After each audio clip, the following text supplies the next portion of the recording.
The oppressive afternoon sun beat down on the corrugated iron roofs of Accra, a familiar weight on Aisha's shoulders as she haggled for tomatoes in the bustling market. Life had been a constant negotiation since her father's sudden passing 6 months ago, leaving behind a mountain of unspoken debts and a gaping hole in their small family. Mama Amina, strong as a baobab tree, tried to shield Aisha and her younger siblings, but the whispers of creditors grew louder each day, threatening to consume their family home, a place of cherished memories and the only true inheritance her father had left.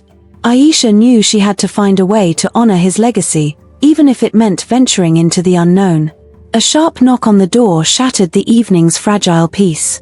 It was Mr. Mensah's formidable enforcer, his presence alone a chilling reminder of the family's precarious situation. He delivered the latest, most brutal ultimatum. The family home would be seized within a week if the full debt wasn't repaid.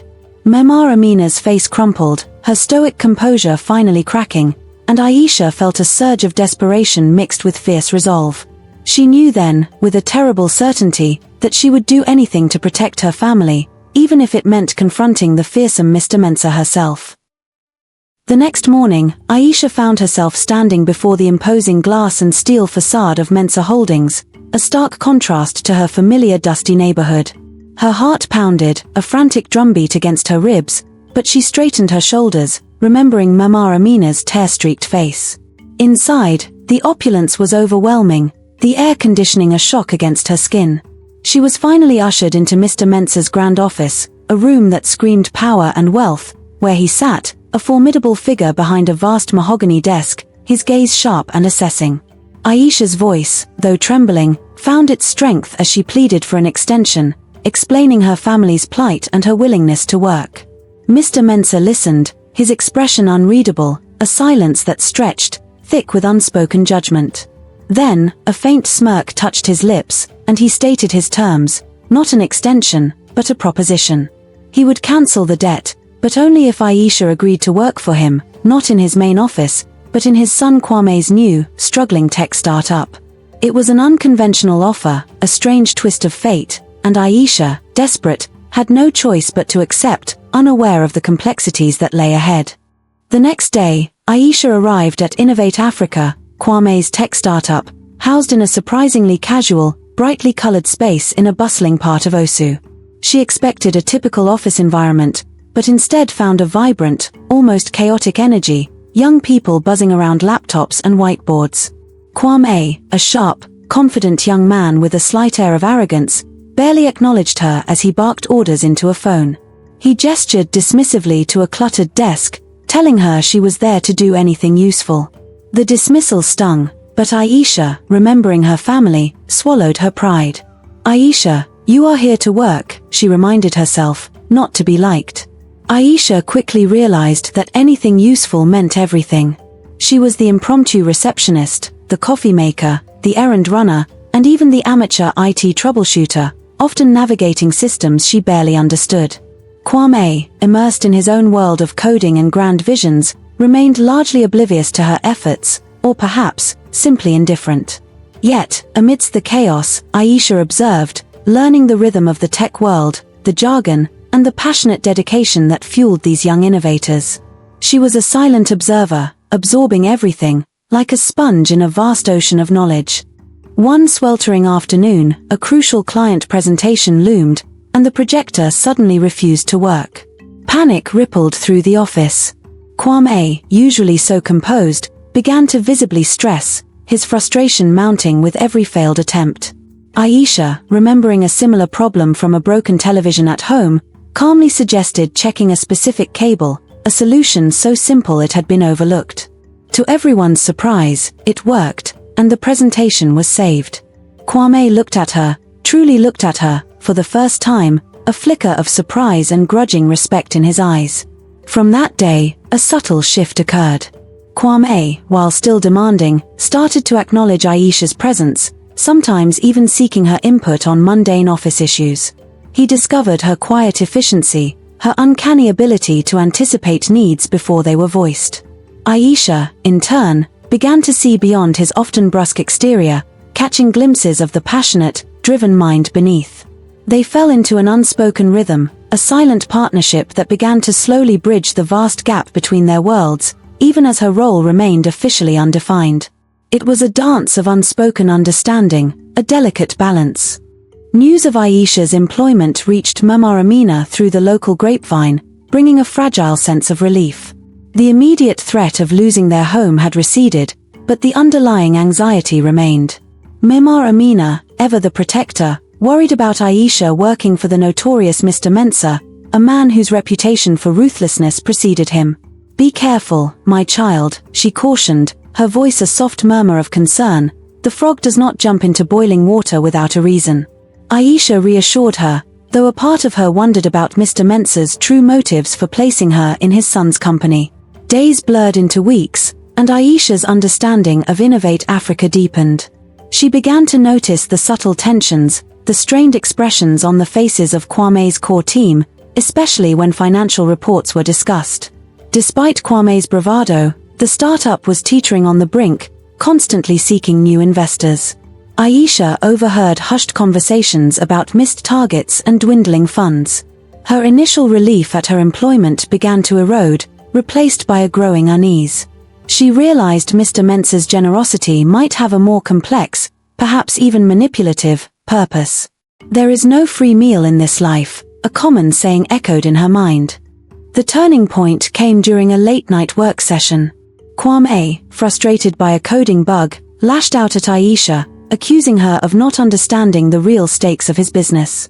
Instead of shrinking, Aisha, remembering her own family's struggles, calmly reminded him that she knew all about stakes, perhaps more than he did. She quietly detailed the financial struggles of her community, the constant fight for survival that most Ghanaians faced daily, a stark contrast to his privileged world. Her unexpected candor silenced him, and for the first time, he saw her not as an assistant, but as someone with her own burdens and wisdom. The next morning, Kwame was different. He was quieter, more observant. He started asking Aisha questions, not about tasks, but about her life, her family, her experiences. Aisha, cautiously, began to open up, sharing stories of Mama Amina's strength, of the market's vibrant chaos, and the constant hustle to make ends meet. He listened, truly listened, perhaps for the first time in his life, gaining a perspective far removed from his own insulated world. Their conversations slowly morphed from professional exchanges to something deeper, fostering a connection neither of them had anticipated. As their bond deepened, Aisha also observed Kwame's fierce dedication to his vision for Innovate Africa. He genuinely believed in using technology to solve local problems, a passion that resonated deeply with her. She saw him as more than Mr. Mensah's son. He was a creator, a dreamer. One evening, he shared a demo of a new app designed to connect local farmers directly to urban markets, bypassing exploitative middlemen. His eyes gleamed with conviction, and Aisha felt a surge of admiration, a spark of something new igniting within her. She recognized the potential for true impact, a chance to help people like her family. The more time they spent together, the more apparent it became that their professional relationship was evolving. Late-night work sessions stretched into conversations about life, dreams, and fears. A comfortable silence often settled between them, punctuated by shared glances and easy laughter. Aisha found herself anticipating his presence, a warmth spreading through her when he was near. Kwame, equally, found himself drawn to her quiet strength and genuine insights. It was a slow, tender bloom, this burgeoning affection, a subtle shift in the air whenever they were together. One rainy evening, as the office emptied, Kwame walked Aisha to the trot-ros. The downpour was sudden and heavy, forcing them to huddle under a small awning. The rhythmic drumming of the rain on the corrugated roof created a cocoon of intimacy. Kwame, his voice softer than she'd ever heard it, confessed his anxieties about the start-up, the immense pressure from his father, and his fear of failure.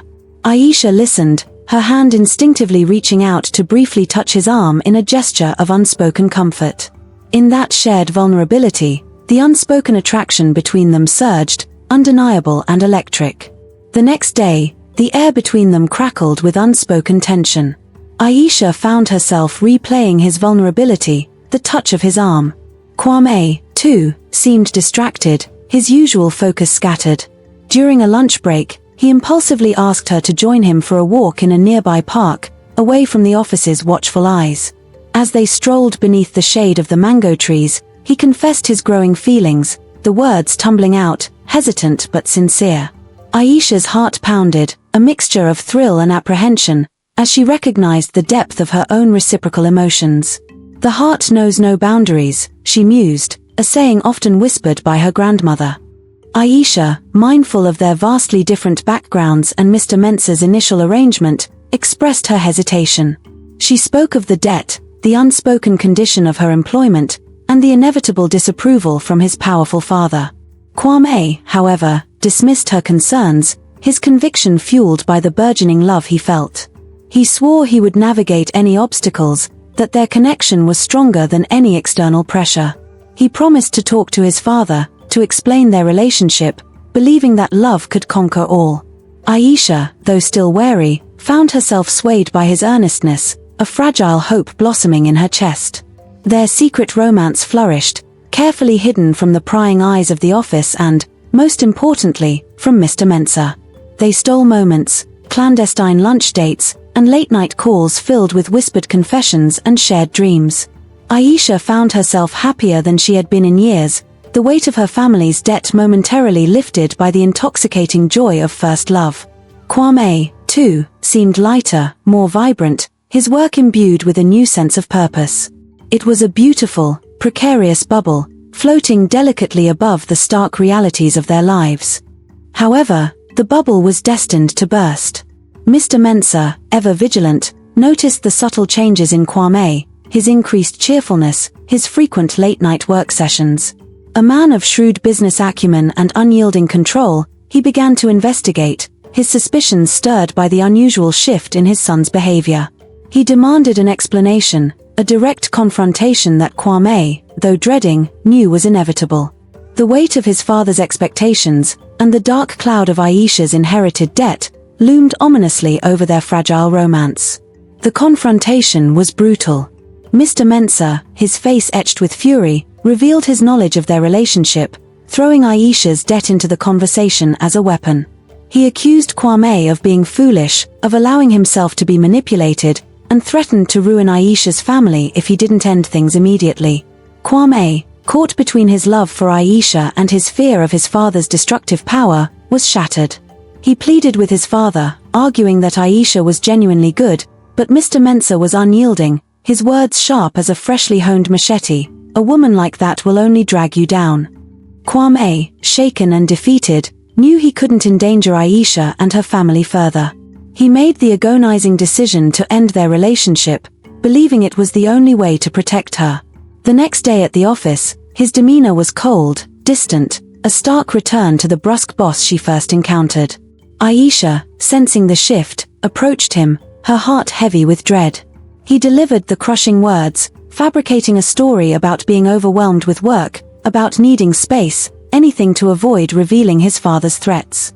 Each word was a dagger to her soul, a cruel twist of fate that ripped away the fragile happiness she had found. Aisha returned home that evening, her spirit crushed. Mimar Amina immediately sensed her daughter's distress, her sharp intuition picking up on the unspoken pain. Aisha, unable to hold back, finally broke down, confessing the abrupt end of her budding romance with Kwame. She omitted the part about the debt, unwilling to burden her mother further, but her raw grief spoke volumes. Mimar Amina held her daughter close, her strength a comforting balm, reminding Aisha of the proverb, "When the drums beat, the world dances. When they stop, it's a new song." Life goes on, even after heartbreak. Despite her heartbreak, Aisha forced herself to return to work, determined not to let her personal pain affect her family's future. She maintained a professional distance from Kwame, her interactions curt and strictly business. Kwame, though clearly struggling with his decision, maintained his cold facade. The once vibrant Innovate Africa office now felt stifling, the unspoken tension between them a heavy shroud. Aisha worked diligently, pouring her energy into her tasks, finding a desperate solace in efficiency, while the echo of his distant words continued to haunt her. Mr. Mensah, observing the renewed distance between Kwame and Aisha, felt a sense of triumph. His plan, though cruel, seemed to have worked. He began to pressure Kwame even more, urging him to focus solely on the startup and to consider a strategic marriage with a wealthy family's daughter, a union that would secure the company's future. Kwame, though internally recoiling, found himself unable to openly defy his father, the consequences for Aisha's family too dire to risk. He felt trapped, a pawn in his father's grand game, his heart aching for the woman he had pushed away. Aisha, ever the diligent worker, soon discovered inconsistencies in the company's financial reports. Small discrepancies, at first, but as she dug deeper, a pattern emerged: funds being siphoned off, accounts manipulated. Her initial suspicion was of a disgruntled employee, but the scale of the malfeasance suggested something far more insidious. A cold dread settled in her stomach as she realized the potential implications, not just for Innovate Africa, but for Kwame, and by extension, for her own family's security. This wasn't just a business problem, it was a deeply personal threat. She decided to confide in the head of accounting, Mr. Obeng, a kind, older man who had always been fair to her. As she presented her findings, Mr. Obeng's face paled, his composure crumbling.